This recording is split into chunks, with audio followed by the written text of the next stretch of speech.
রাধে রাধে বন্ধুরা, কেমন আছে সবাই? সকাল সকাল উঠে পড়েছি বোনের বাড়িতে। দেখো, যেহেতু বোনের বাড়িতে আমি ছিলাম 8-9 দিনের মতন, তাই পরদিনের ভিডিওটা তোমাদের সাথে আগের দিন শেয়ার করেছি। তাই এটা হচ্ছে তৃতীয় দিনের ভিডিও। তো আমি সকালবেলা উঠে স্নান করে পুজো দিয়ে দিয়েছি বোনের বাড়িতে। আর এদিকে রান্নাবান্না কমপ্লিট করে সকালে ভাত রান্না করে বাচ্চাদের সবাইকে খাইয়ে দিয়েছি, কারণ রুটি আজকে আর করা হয়নি। সকালবেলা সব বাচ্চার জন্য গরম গরম করে ভাত রান্না করে সবাইকে খাইয়ে দিচ্ছি। আজকে ওই বাড়িতে রান্না হচ্ছে, মানে ওর পাশের বাড়িতে, ওর ননদের বাড়িতে রান্না হচ্ছে। ওদের দুই বাড়িতে রান্না হয়, এবারে ওই বাড়ি মিলে রান্না করে সবাই একসাথে বসে খাওয়া দাওয়া হয়। যেহেতু ননদ শুধু একাই থাকে, ওর হাজব্যান্ড বাইরে থাকে বলে, তো ওরা দুজনেই, আমার বোনের শাশুড়ি, দেওর, সবাই একসাথে মিলেমিশে ওরা থাকে।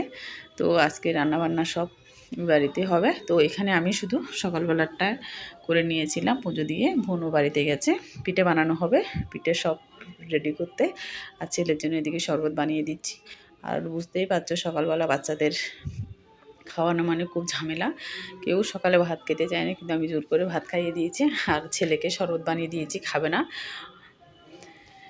আর এদিকে দেখো, বোন পিঠা বানানোর জন্য সব রেডি করছে। বোনের ননদের বাড়িতে চলে আসলাম, পাশেই ননদের বাড়ি ওদের। তোমাদের তো আগের ভিডিওতে বলেছিলাম আজকে ভাপা পিঠা করব। আমরা হস্তশিল্প মেলাতে ভাপা পিঠা খেয়েছি। আর এদিকে বোনের শাশুড়ি মাসিমা উনুনের মধ্যে বসিয়ে দিয়েছে। এটা হচ্ছে চিতই পিঠা, মানে সরা পিঠা বলো তোমরা অনেকে।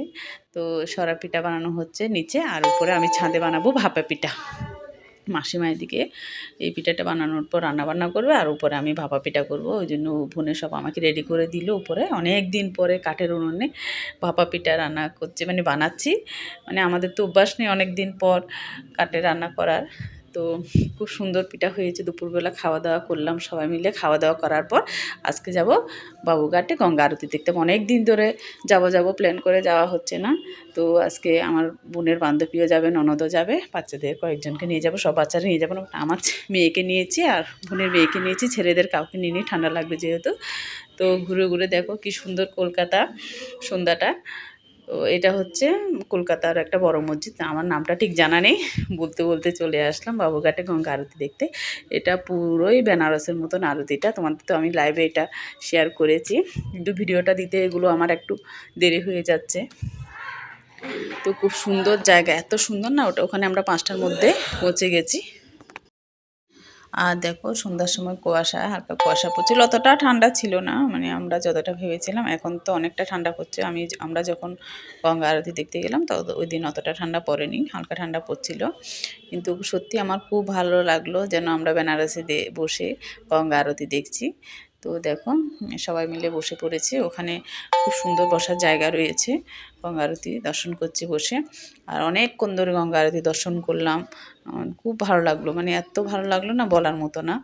তো দেখে সবটা অনেকক্ষণ ছিলাম, দেখার পরে তো সবাই মিলে বাড়ি চলে আসলাম। আর আসার সময় সব বাচ্চাদের জন্য সবাই মিলে বিরিয়ানি নিয়ে